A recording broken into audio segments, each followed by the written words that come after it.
What's up, guys, and welcome back to Wake Up Entertainment. So, MK Party, they recently visited Kleinfontein, a predominantly white Afrikaner settlement near Pretoria. So, most of the MK Party leaders, including the likes of Floyd, Shivambu, Mzwaneli, they are not happy with this settlement that is only exclusive for white Afrikaners. So what the MK party leaders are saying is that Kleinfontein, just like Orania, they are misusing Section 235 of South Africa's constitution to promote exclusionary agendas.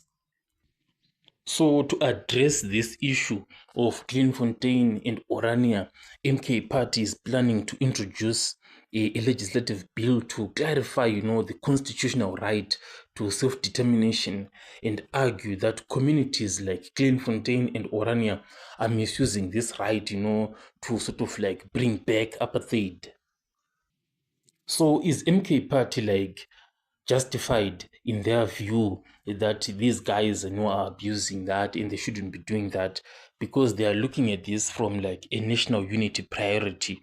Because in a democratic society, MK Party, these leaders, Floyd, Shivambu, Mzwaneli, they believe, that all communities should strive for racial integration, rather than isolation.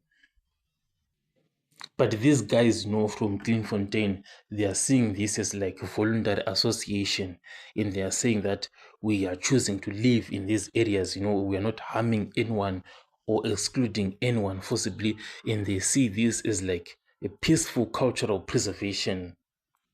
So there is another angle, for example, you can ask and say, what about the Zulu kingdom? So you'll be like comparing the Zulu kingdom, and saying that so they are also doing the same with what Kleinfontein is doing. Because if you look at the Zulu kingdom, it's like culturally defined monarchy, is publicly funded and backed by national government structures. And it's also seen as a celebration of indigenous African heritage. But on the other hand, Kleinfontein is privately run, African only community, and they're justifying their protection, with Section 235. But the key question is that if the Zulus, have self-governance and is accepted and even celebrated as cultural pride, shouldn't African communities also have the right to preserve their culture?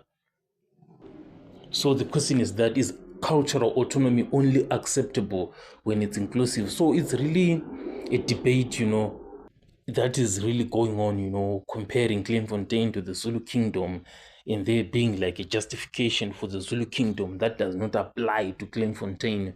Tell me what you think in the comment section, and I'll catch you guys in the next one.